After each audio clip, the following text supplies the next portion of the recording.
Welcome back to the Stampede Blue Colts cast, ladies and gentlemen. I'm your host, Matt Danely. Thank you guys for coming back again tonight. And tonight we are here to recap, review, talk about, discuss everything that we kind of saw in the Colts 20-19 loss in preseason week 2 action against the Baltimore Ravens. Tonight, joining me is my cohort over at Stampede Blue, Chris Shepard. Chris, what's up? Hey, how's it going, Matt? Good, brother. We've got a little bit to talk about here tonight, so this is going to be a good show. I'm interested to get some of your takes on what you saw last night as well. But I mean, there was quite a bit that stood out. I mean, at least at first. No, I mean, let's get the monkey off our back real quick and talk about Luck. Luck did not have a good showing last night, but I mean, I guess we can put it in a different type of context. He started out 0 for 3 with an interception through his first 2 drives. In the third drive, he went 4 of 7 for 44. And I mean, kind of, it was just very sporadic from him. You know, I wasn't so concerned about the stats necessarily or anything like that Andrew put out. I was a little more concerned about kind of some of how he reacted to just the gameplay throughout the first 3 drives. What were your thoughts initially? Well, I mean, you know, we gotta look at Andrew Luck when his first game back, you know, in the first preseason game, and he looked really good. He came out and you know, he didn't really make any major mistakes. You didn't see a lot of rust. And then the second game he comes out, and it looks like it's been a long time since he's played football. But he still looks like Andrew Luck, just a pretty rusty Andrew Luck. And so, you know, while I wasn't excited about what I saw, at the same time, I'm still not concerned. Now, if he comes out and he lays an egg for 3 quarters, you know, in game 3, then, you know, I might be a little more concerned. But at the same time, you know, what we saw wasn't great. But it has been a long time since the guy's played football, and you know, he's playing a Baltimore Ravens defense that they might be pretty good this year. So, you know, it's not it wasn't encouraging, but at the same time, I'm not going to panic. You know, I think that he'll be okay. I mean, he's still Andrew Luck, but you know, there are going to be times when he looks like he hasn't played football for a while. I think by week 6, we're not going to be talking about this. We're definitely not going to be talking about this anymore. And it's going to be one of those things where, you know, maybe those first, you know, 4 or 5 weeks, you know, he goes through some ups and downs, but you know, he's going to get back in the groove of things, and he's going to be Andrew Luck. Yeah. And I mean, the Colts definitely took a different approach, right? I mean, the first week they were getting him started on first down with some passes. The second week, this past week, you know, we saw a lot of Christine Michael on first down. And I mean, I think that we need to keep that in context as well. But it's not, for me, it's not an excuse for him. You know what I mean? Because, I mean, Andrew's going to be faced with third down and long with this, I mean, offense. We know that T.Y. Hilton is there. We know what kind of weapon he is. We know Doyle's his security blanket. We know all these things about the offense. But it's not just going to be a pushover all year. I mean, Andrew Luck's going to have some crappy situations that he's in, and he's going to have to dig the Colts out of them if they're going to win any games. Right, yeah. So I'm not too concerned about it at all. I'm not too concerned about the approach. I'm not at all concerned about the play calling or any of that crap. To me, that's just a waste of thought process. But, okay, for example, on the interception, what bothered me, okay, he throws the interception. Christine Michael steps out of bounds. To me, initially, it looked like he just didn't finish his route. Because he knew he stepped out. And you see that maybe he's supposed to come in, but then again, there's another player behind him, and you can't really tell if Christine Michael was the intended target, even for that matter, and he just assumed the defender was going to go with Michael. My real issue with that entire play was the fact that Andrew Luck left a clean pocket. I mean, the tackles held up, the interior held up.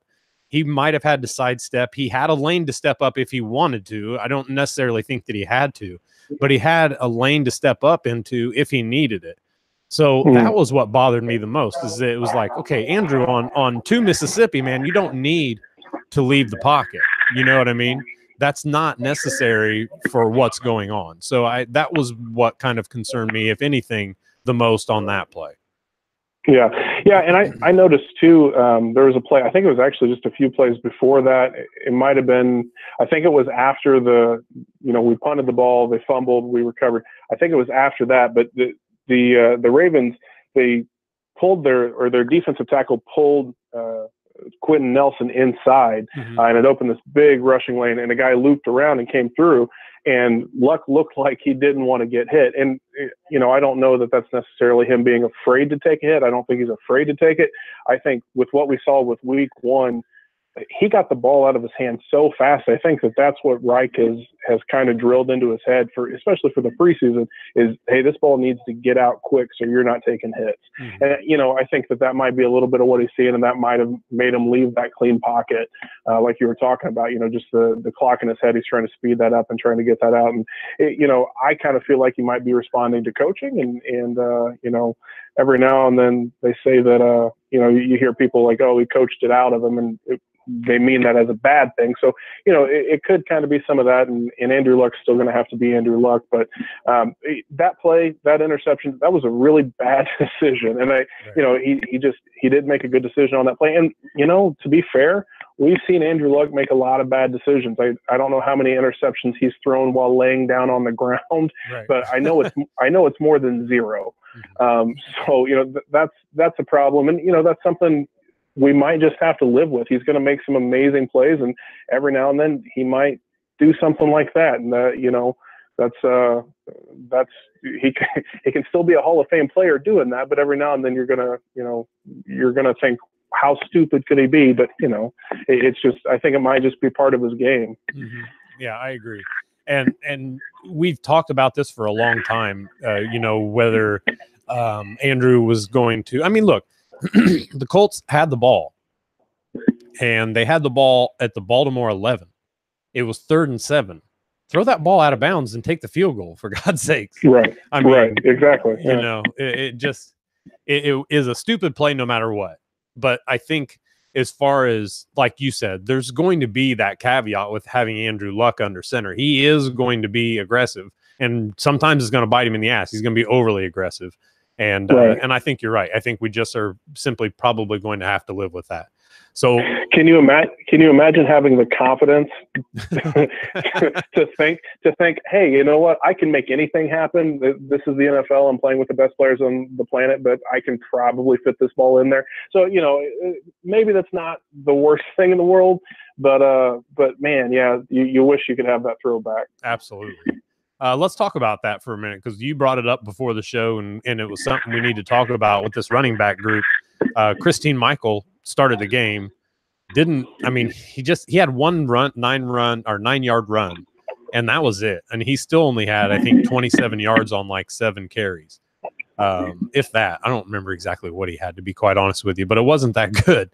And yeah, I don't necessarily understand the whole point in starting Christine Michael. I know that the Colts seem to like him in practice.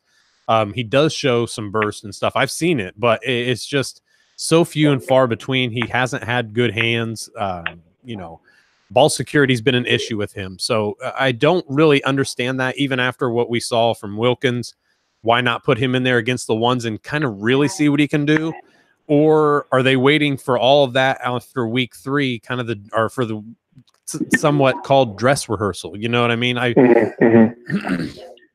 Ferguson gets hurt on his 2nd carry, so you can pretty much count him out. And then you look at Nyheim Hines, and he's got his own issues. Not so bad running the ball. I don't think he had his fumble on the ball. I think it was all on punt return. But it's just, I just don't understand why the Colts are still where they're at with the running back situation. I know Turbin's hurt. I know he's going to be out for 4 weeks. We know Mac's hurt. He's going to be out until at least week 1. Why not give your guy some reps? Are you saving him? Because you know that he's going to have to be your bell cow for a few weeks, or at least possibly for at least a week or 2. Or is this just, we're going to give Christine Michael the absolute biggest chance in the world to make the roster? Well, that was kind of my thought. My thinking on it was okay, we're going to give Ferguson a look, and we're going to give Michael a look, and we're going to give them a fair shake against the ones, and we're going to see what they can do.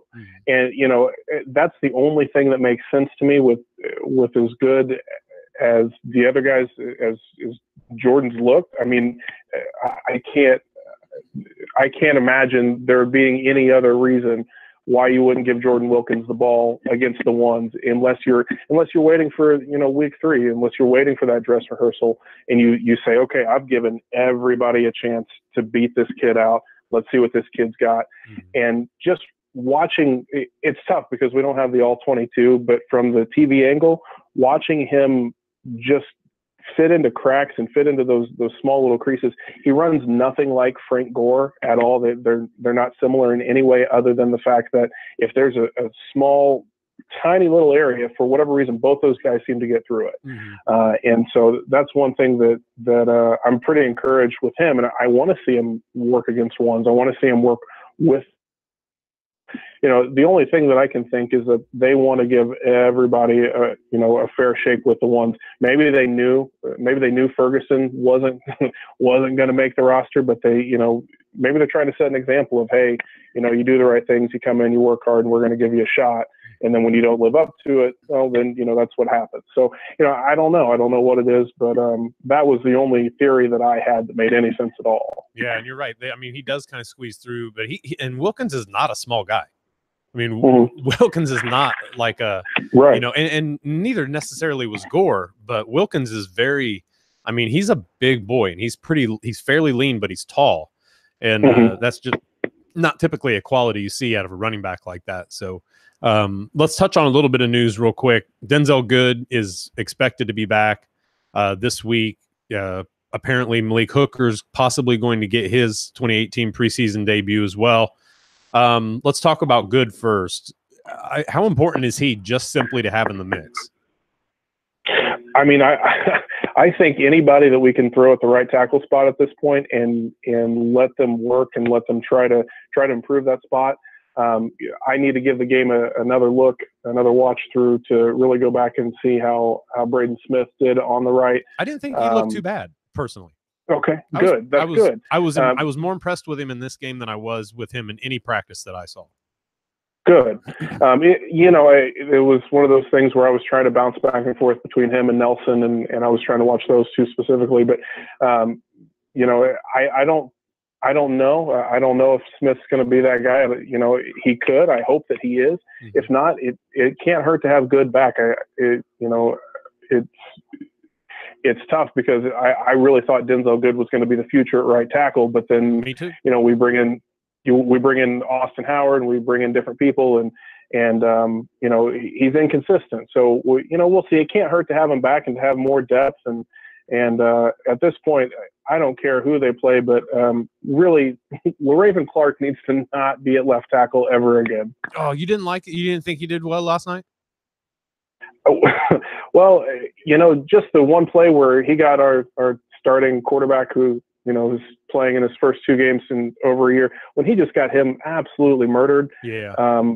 I wasn't a fan of that at all. Sure. But that play, you're talking about the one.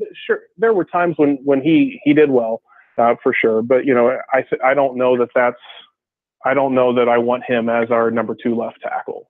I see. That's kind of where I'm at. I don't mind if he's our number 2. I'm not a big fan of him starting, obviously, with Costanzo back. That's important.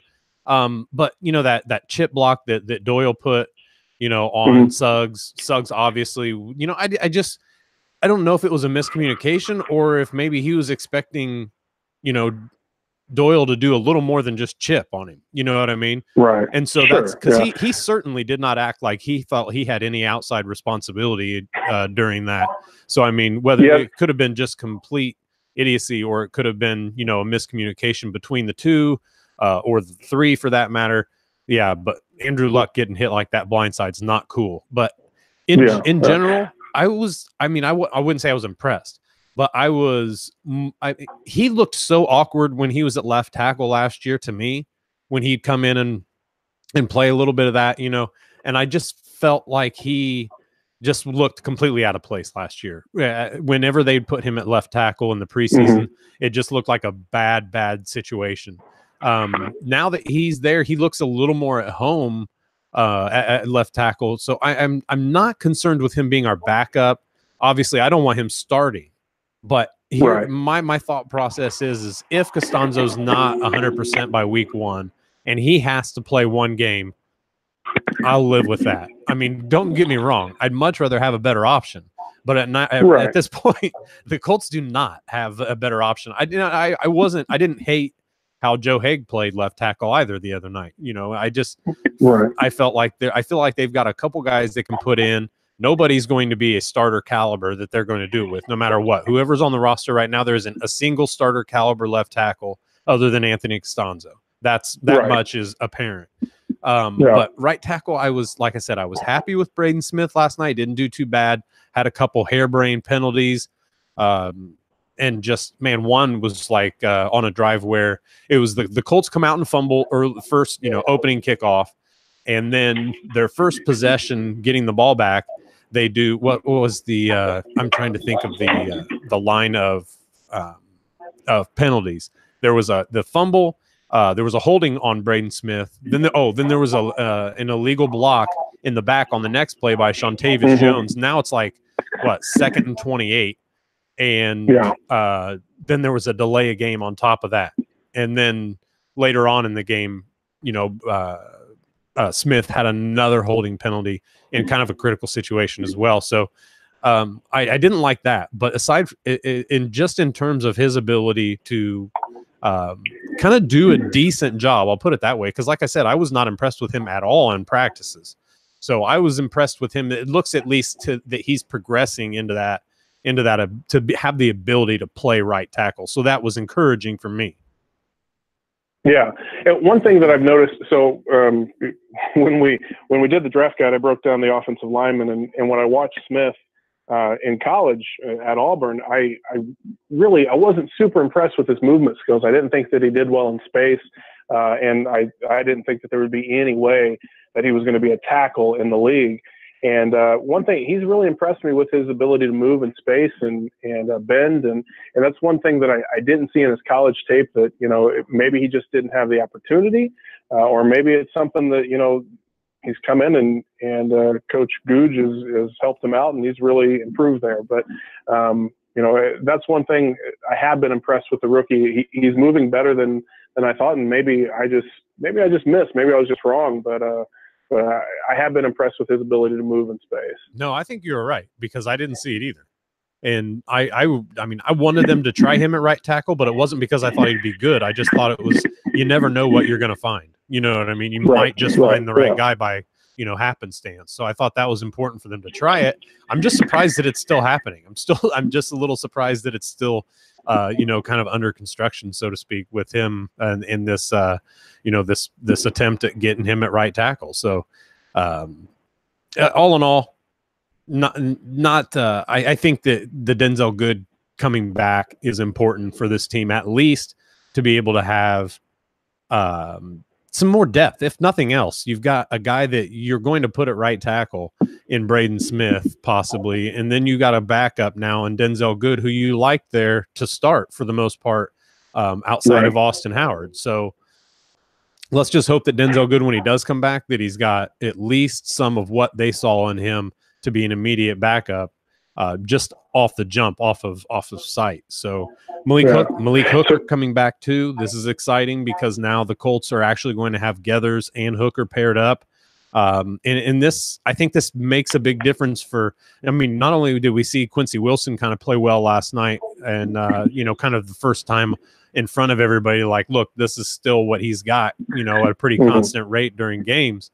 But now we're going to have, a legit eraser over the top, hopefully some sort of enforcement underneath with Geathers, and he's not terrible in coverage or anything like that. So this is a pairing that I think is going to help a lot of aspects of the Colts defense, just having Hooker back and having the quarterback be conscious of where he's at all the time.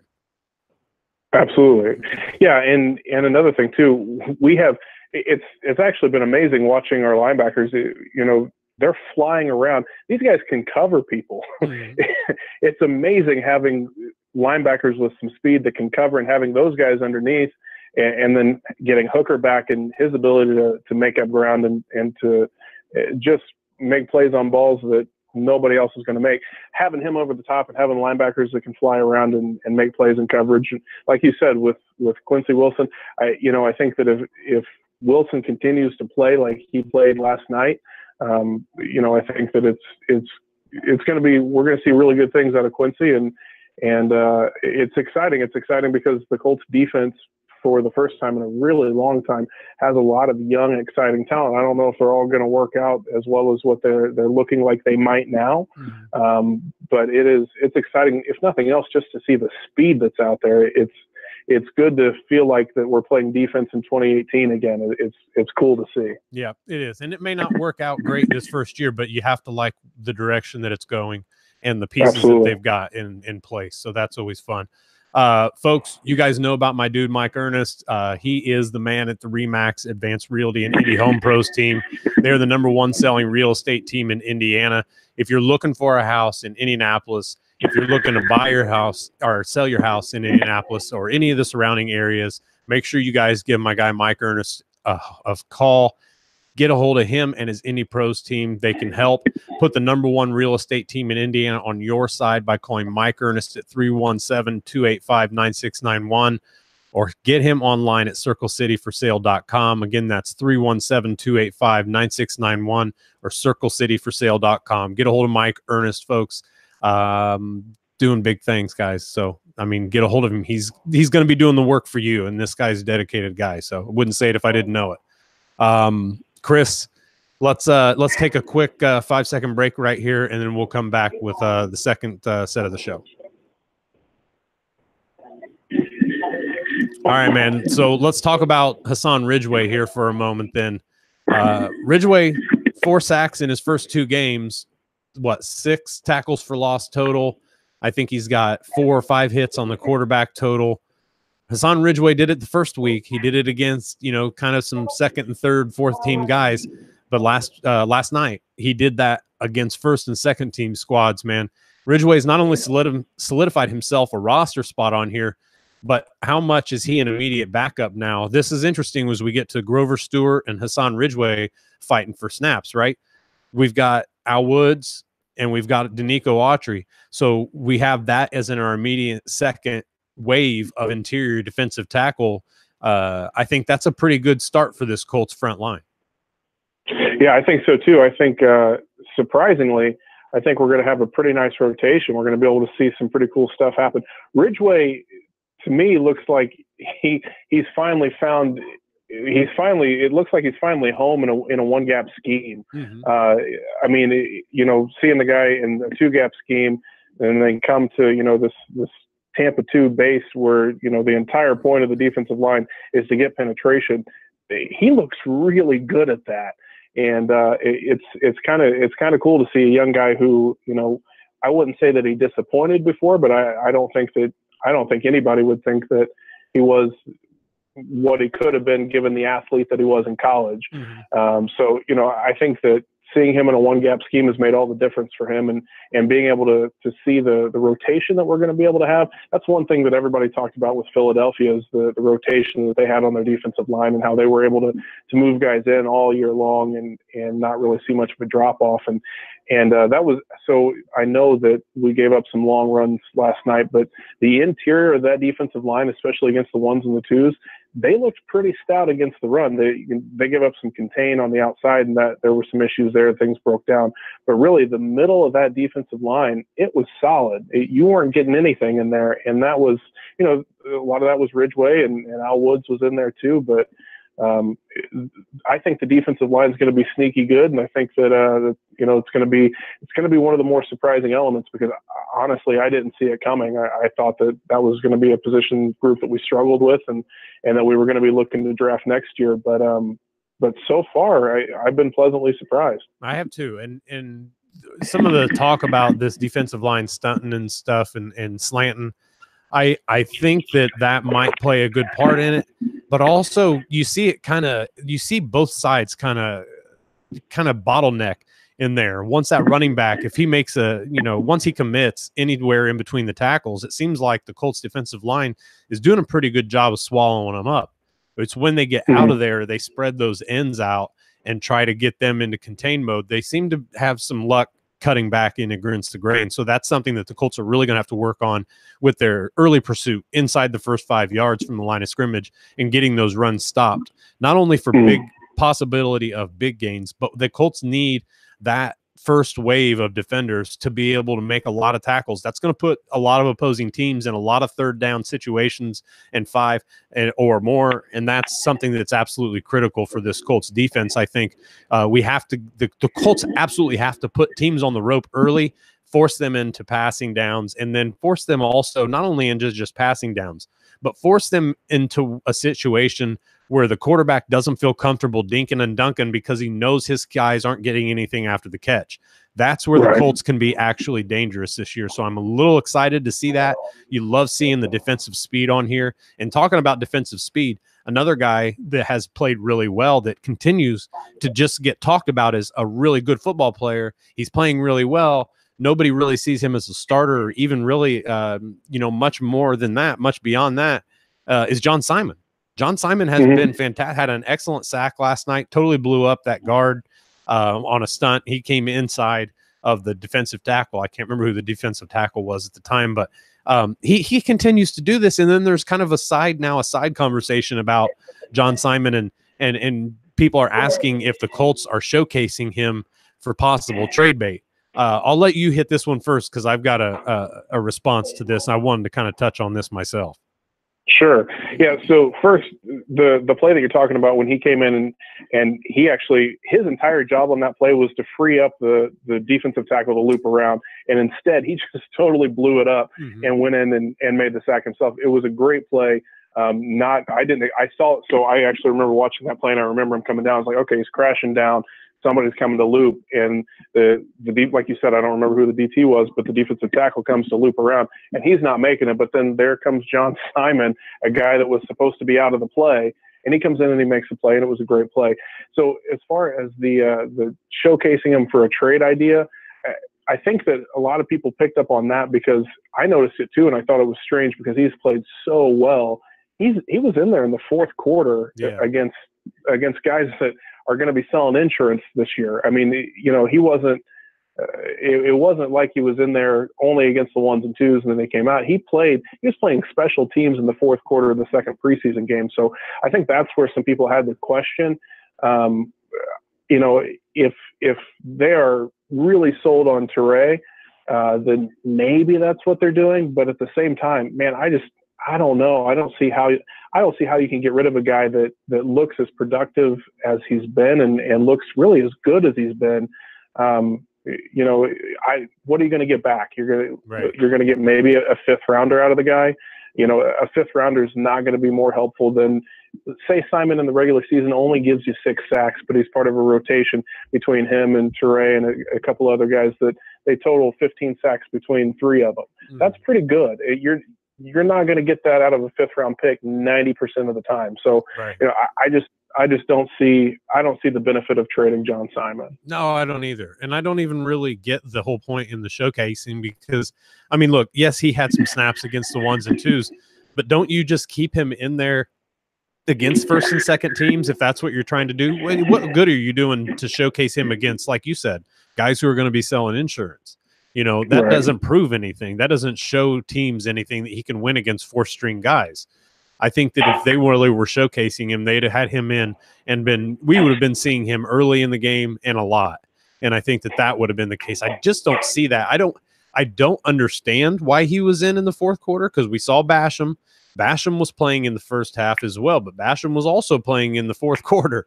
So I don't know. Maybe this is just there's no real after like the starters. Maybe with the defensive approach to these preseason games is just we're just going to continue to rotate every so often, and even some of the guys who played early in the game are going to at least get a few snaps in as the game progresses into the second half.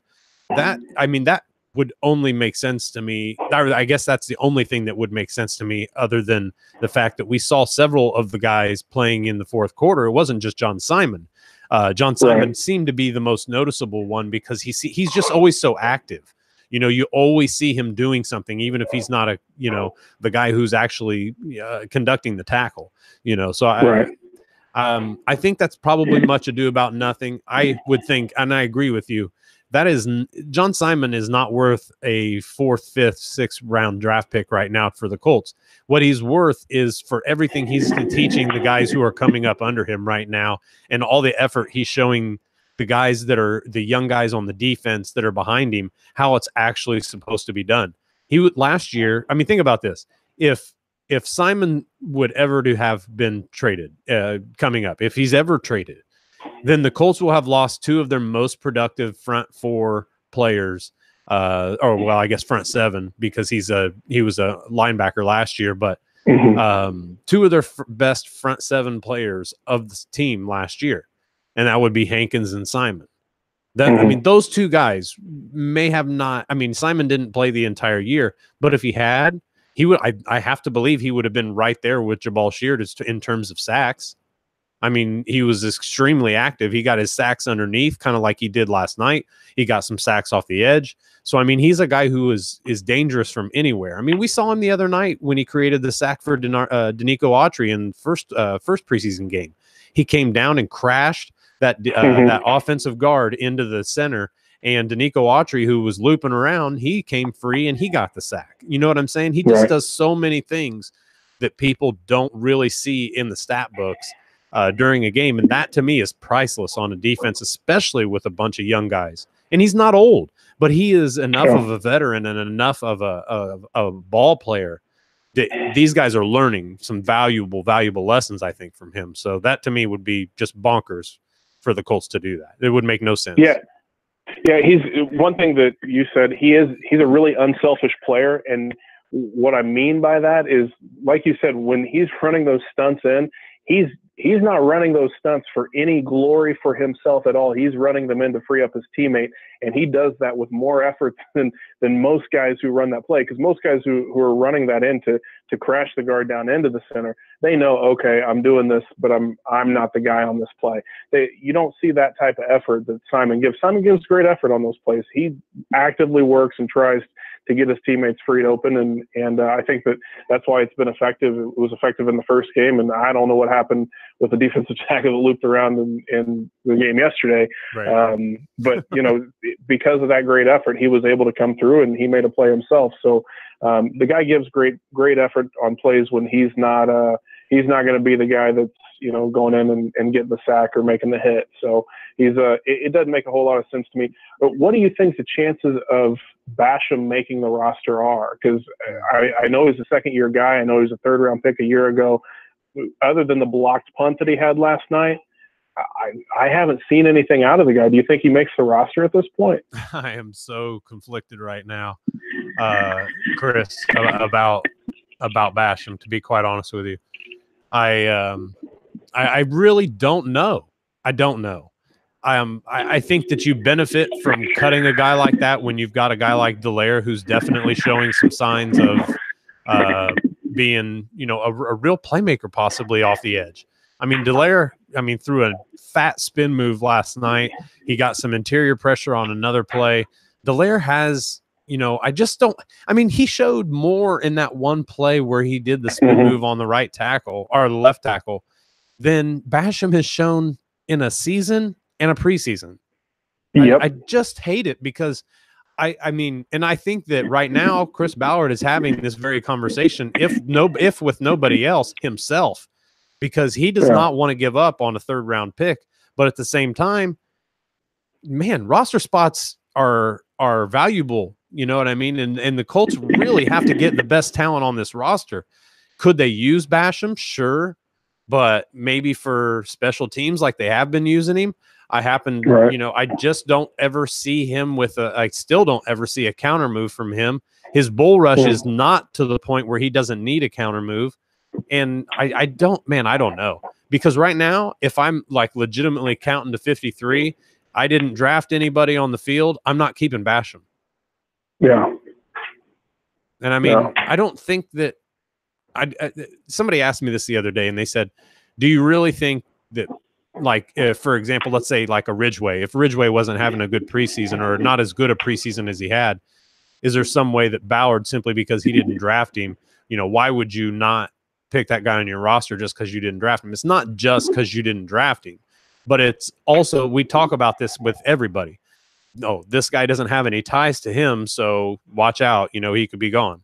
And that's right. He's done that a little bit, but also, and as much as I hate it, at least with Hankins, I still feel that it's true to Ballard because it's his process.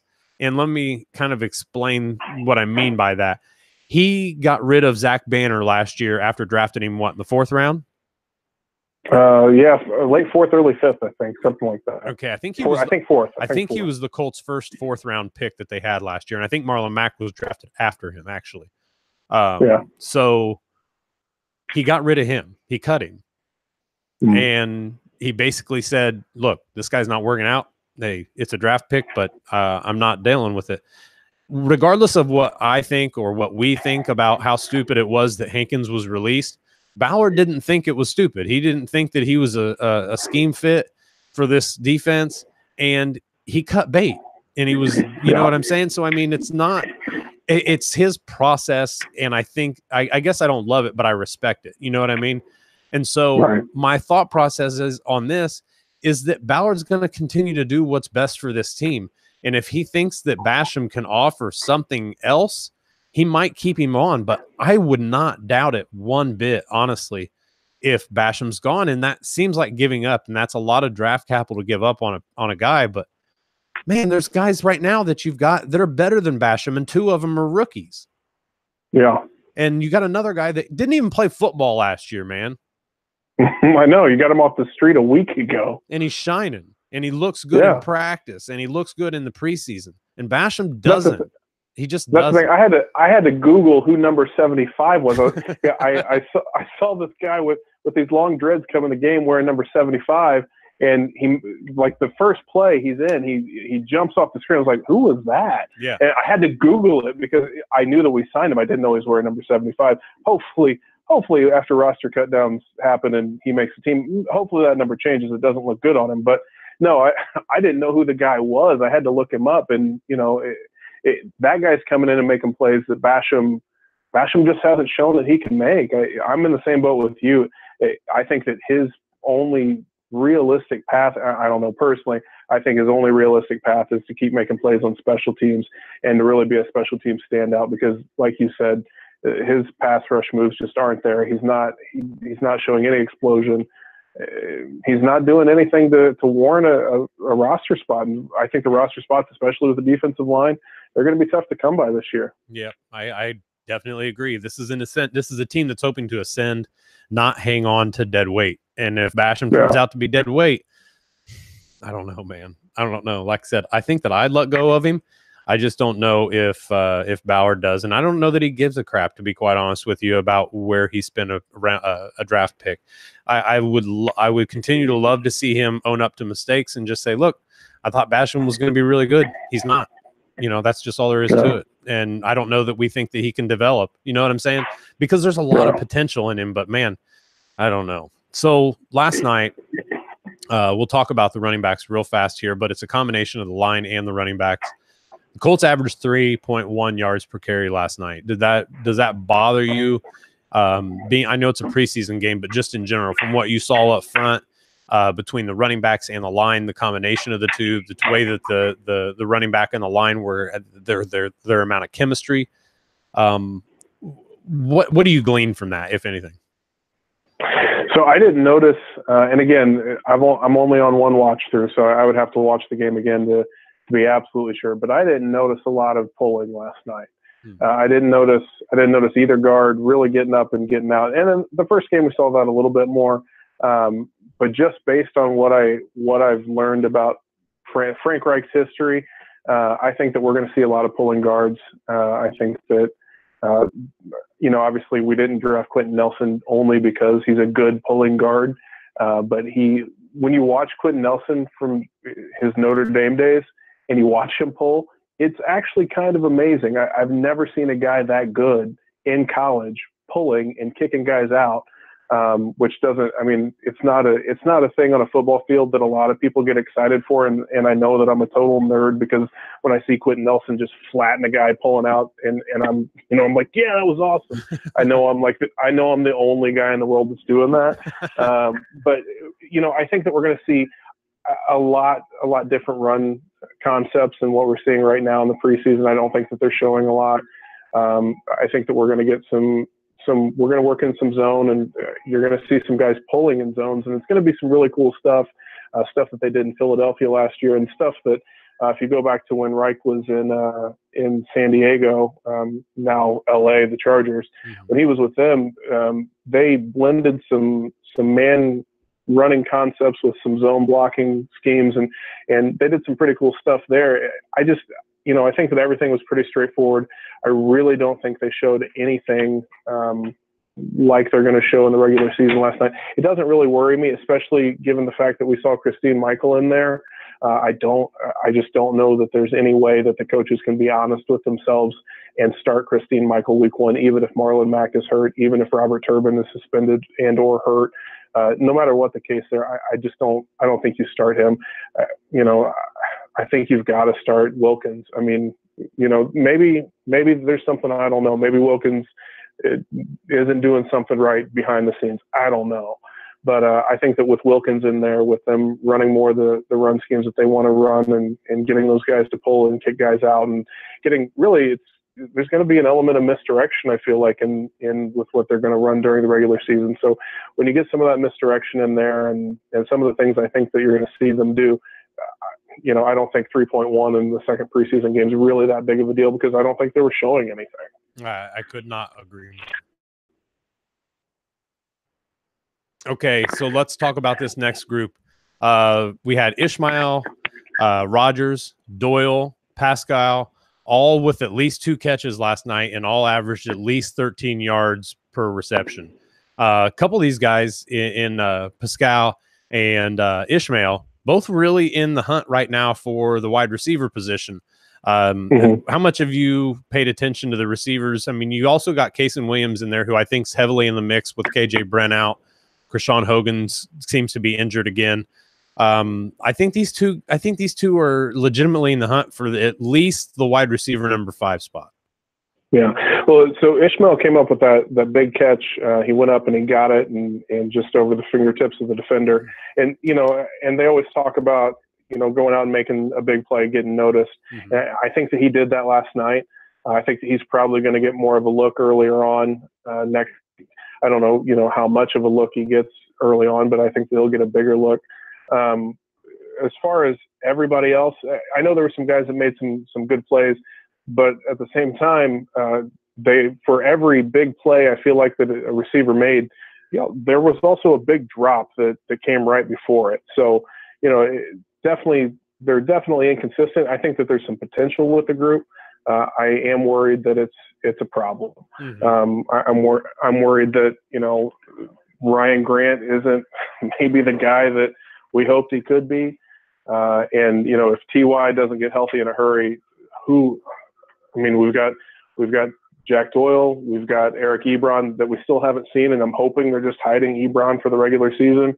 But who's Luck going to throw to if one of these young guys doesn't come along and really become consistent and show that they can get open and make plays? Yeah, absolutely. Well, and then now you've got to add in Nyheim Hines to this mix here, a guy that the Colts have, exclusively been the guy that they've used in punt and kick returns. I know that Marlon Mack has some special teams return ability. I know that Chester Rogers does, but man, why aren't they bringing some more guys in the mix here in the return game? Nyheim Hines isn't a safe bet back there at all. It's scary. It's legitimately scary because if he's catching punts and kicks, if he returns the opening kickoff, think about that. How many times are the Colts going to be in a situation where they're getting a kick with 4 minutes to go in the game and we have a potential Andrew Luck comeback here and we can't even get the damn ball because we can't hang on to it while we're getting tackled. Right.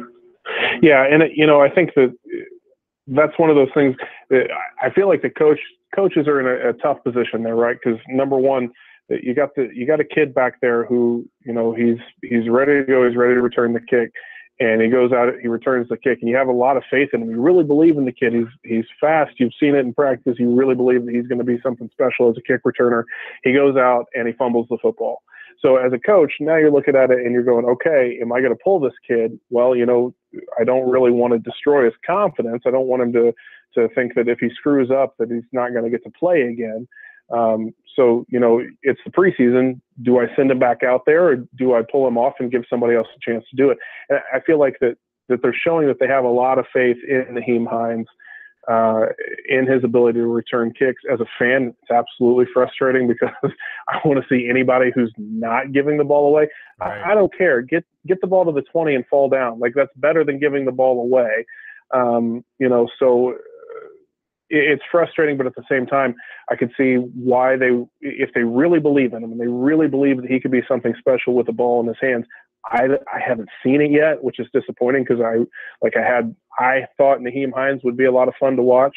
I haven't seen that yet, but if they believe it and they believe that it's there, you know, I could see not wanting to crush the kid's confidence and, you know, really stop him in his tracks mentally before he ever really gets going. Yeah, there's a very fine line here, Chris, with do you cut him or do you show? I mean, just what do you do with the guy? And I don't mean cut him from the roster, but I mean cut him from his return duties, because you've got a responsibility to this locker room to allow somebody who's probably going to hang on to the ball an opportunity at that role.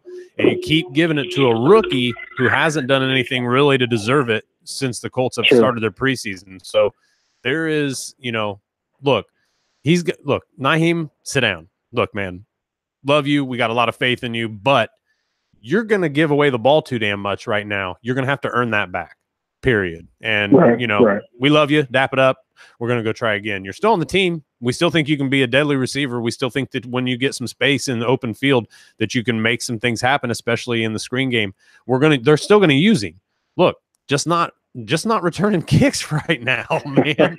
You're killing me, man. You know, that's fair. That's fair. Yeah, no, for sure. You know, so I think that they've really got to approach. I mean, they gotta sit him down, and they've got to get through to him that, you know, you just haven't earned it, my man. And we've given you a lot of opportunities, and you're spoiling some of them. It's just that simple. Ross Travis, 3 catches last night, 29 yards. He continues to impress me. I love this guy on the field. Yeah, and you know, he's looked good. He looks like a really good athlete, actually, which was kind of surprising. It wasn't something I expected to see. I think that our tight end group is the most talented and deepest group that we have, which, you know, I think maybe if you're picking out which group on a team you want to be the most talented and deep, maybe you don't choose the tight ends first, but it's a good problem to have. Actually, this was a comment that somebody had posted on Stampede Blue. They had asked on one of my articles if I expected to see a lot of 3 tight end sets, and that's something that the Eagles did a lot in 2016. They had a lot of 2- and 3-man sets on the field at the same time. And they were able to do some pretty cool things with it. This wasn't the Chudzinski offense of 3 tight ends and hand the ball to Trent Richardson for 2.5 yards. Right. They were doing some pretty cool things. They had some pretty cool pass concepts and run concepts and play action concepts off those run concepts that they had. So they did some really cool things with 3 tight ends in there. And then I also went back to this 2016 Philadelphia Eagles and I looked at the receivers, and they kind of mirror the receivers that the Colts have now. There's guys with some potential, and there's guys that we hope come along. But the 2017 Eagles, they went out and they spent some money, and they got some dudes that could catch the football, run good routes, and score touchdowns. And, you know, the 16 Eagles, they had good tight ends, so they used them. And I feel like that we're going to see that this year. And I think that Ross Travis, he could be that guy that goes out, and he might be that third guy. And he has shown a lot. He looks good, and I think that he's somebody that can be. So far, he looks like somebody that can be relied upon, and I think he might end up making some plays this year. Absolutely. And I don't think there's any question that the Colts should keep 4 tight ends. I just think that they should. I think Swoops had a hell of a camp too.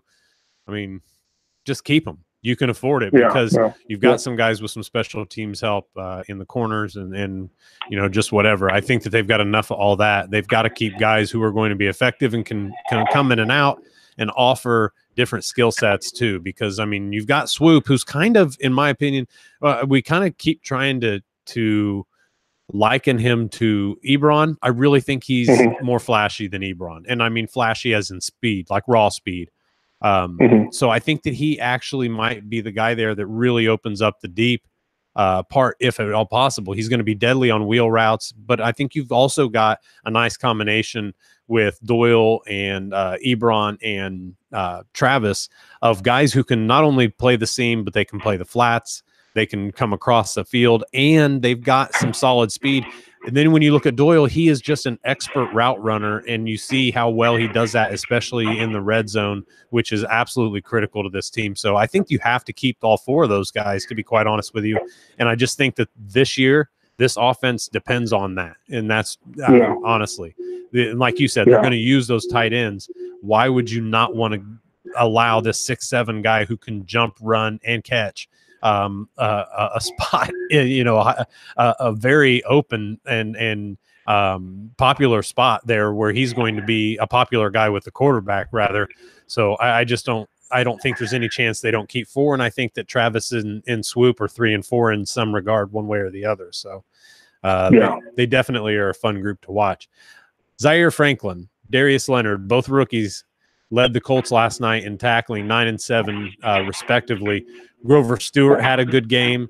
Odom, Matthew Adams, a guy who I felt had a really good game as well too, a rookie. I think that he is going to allow the Colts to not have to keep Antonio Morrison just in general, because I think he offers the special teams and the actual defensive assets that Morrison doesn't. He's faster. He's just as physical, in my opinion. And I think that Matthew Adams really kind of showed himself last night. But he, Odom, and Sky Moore all had 4 tackles. So we got a bunch of guys here that are young. Obviously, it's not that, they're on the field. Some of these guys got to make tackles, and we've got a lot of rookies. So, but Zaire Franklin's a guy that we like. Darius Leonard really showed up last night. And let's talk about that personal foul real quick on Autry, only for the fact that we could have lost Darius Leonard for a couple games if Autry hadn't gotten that personal foul. It wasn't a personal foul. Autry's running towards the play, and then the tight end jumps literally into Darius Leonard's arms. Darius Leonard has him by, he is about to pull a wrestling move on this dude and power bomb him. And Autry coming up from behind him, bumping into him, literally saved that tight end's life. So the thing is that if Autry hadn't have been there, that would have made every single coach's playlist for what they show their players is why you don't leave your feet. That's exactly right. It was going to be terrifying and amazing all at the same time. And Autry's what's the call? He led with his head is the penalty. Led with the helmet. He just ran into it. Yeah, exactly. He just happened to be there, and like you said, he saved that tight end's life, and we still got the penalty for it. So it was a bad call. That's a bad call. And hopefully as the the rule and the season progress, things like that are kind of, they're worked out and the kinks get worked out. That was a bad call. Yeah. Fortunately for that tight end should probably buy Denico Autry a dinner or something, because he earned it. Absolutely. More or less coming away from this game, though, I'm impressed with a lot of these young guys. And absolutely, I think Grover Stewart's really kind of started to really kind of grow into himself this year. I like that. He's showing some speed. He's showing some power. Just impressed with some of these guys. Look, it doesn't look pretty. The picture right now is just a bunch of colors, but you can see kind of the focus of the image starting to come together. And I think we talked about that with the secondary as well. But you look at this front and some of these linebackers. I really like Matthew Adams. I really like Zaire Franklin and Sky Moore. I like a lot of these guys a lot. And I think that they have a foundation that they're seeing and I think that they're visualizing it with these guys right now, and they're not at all worried about this year as far as what if we don't win the division. You know what I mean? They see the potential in these guys, and they know what they're building.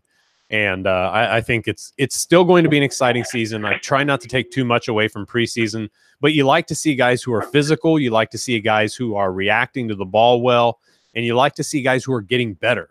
And I think all of those guys are each week with practice. And I think that where we wish Basham was getting better, a lot of these guys are just passing him up in skills, period. Yeah. And I think that that's, pretty fair. But Simon and Ridgeway both had sacks last night. Ridgeway had 2 of them. Man, this is just it was a hard game to watch almost. At least it was for me last night, because we just kept seeing some crappy football and some real sloppy football at times.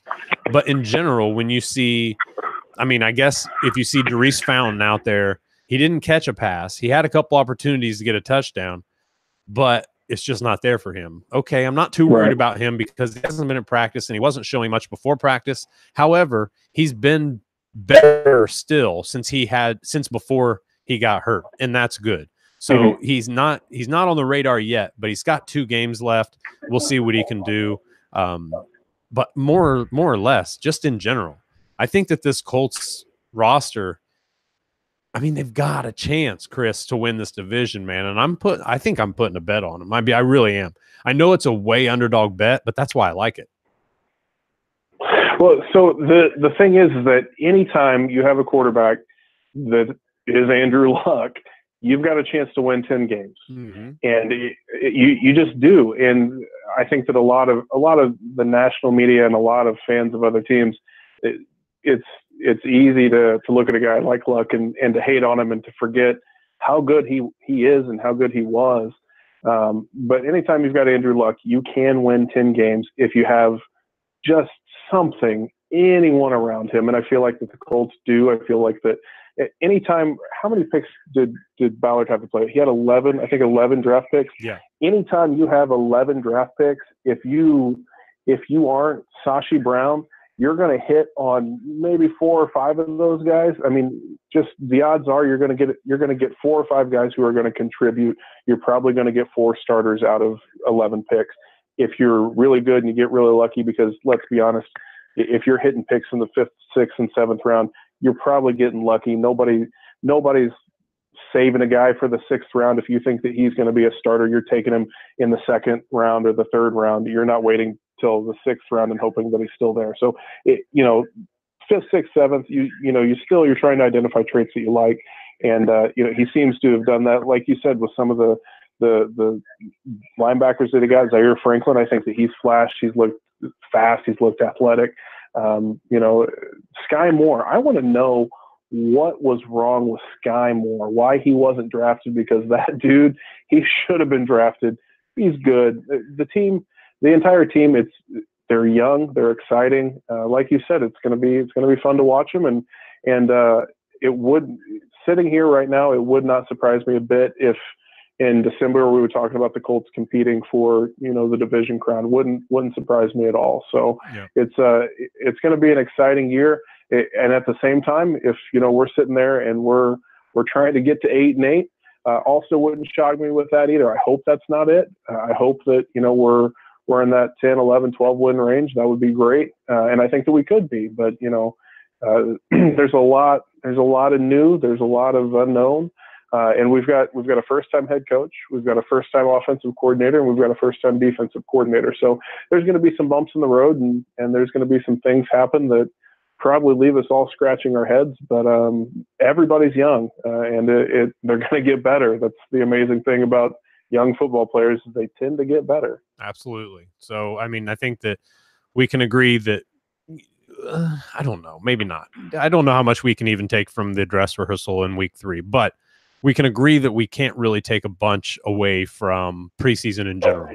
The regular season is going to be really exciting once that starts kicking off. However, in this game, the Colts outgained both bulk yardage and per play over the Ravens. The Ravens had a couple opportunities to actually score touchdowns, and the Colts lucked out because they were able to get them out. The Colts held the Ravens to 2 of 13 on third downs. I wasn't quite aware of that until a little while ago, but I thought that was interesting because it did not really seem like that. But I think that possibly the reason of that is because that the Ravens had 4 first downs via penalty. So I'm guessing that kind of made me feel like, well, they weren't being so successful on third defensively, at least the Colts. So I think that the Colts found some things that they know that they can help build up this team. And as much as the game became kind of a mess at certain points, there are things to build on. So, I mean, this team is exciting. I think that Colts fans have to really gain some perspective with everything that's going on right now. Yes, look forward to the dress rehearsal coming up this Saturday. And then the Colts, they play the following Thursday. Is that right? Yeah, they play, I think, 3 games over the course of 11 days. Yeah, that's what I thought. Okay, so that is a lot of football. And the Colts will have a few days after their final game before they have to actually cut down. So that's good. But the Colts, man, it's going to be a fun year, I think, no matter really what it is. But every year's fun, man. That's why we're fans. We love this, and we're going to argue about it. I'm going to rant on this show a couple times a year. It is just going to happen. Most of the time, I'm going to do my best to stay as positive as possible, but I'm also going to break it to you real. Chris, you brought it real tonight. I appreciate you jumping on the show, my man.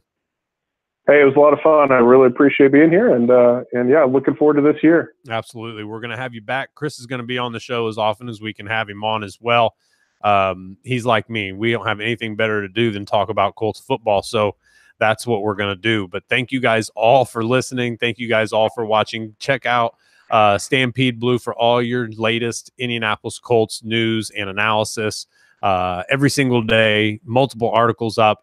We throw this podcast together pretty hard, and make sure you guys are getting some rating reviews for us on Apple iTunes, whatever it is, Apple Podcasts, so that you guys can help build this show up even greater than you already have. We definitely appreciate it. So, Chris, again, thank you for stopping by, my man. Thank you guys all for listening. We'll talk to you next time right here on the Colts Cast.